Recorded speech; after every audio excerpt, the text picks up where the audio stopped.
Ayan, nakita niyo naman yan, madumi. Ayan o, sobrang dumi niyan.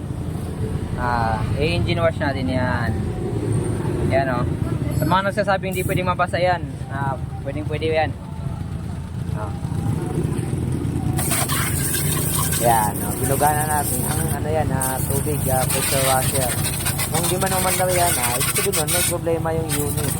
Pero mas maganda talaga narinig yan dahil ang kapal na ng alikabok din sa loob. Yun yung pangit yun. May possible pang umandar unit nyo dahil sa kapal na sinabunan mo na yan. Mga lupa na nandyan sa mga contact ng mga socket ng mga wiring. Yan, sinabo na rin yan mga bay. Nakalinis yan mga lahat sa loob yan. Engine wash talaga yan mga boss. Makinis na yan at malinis. Papalo na lang mga bay sa aking page. Salamat po.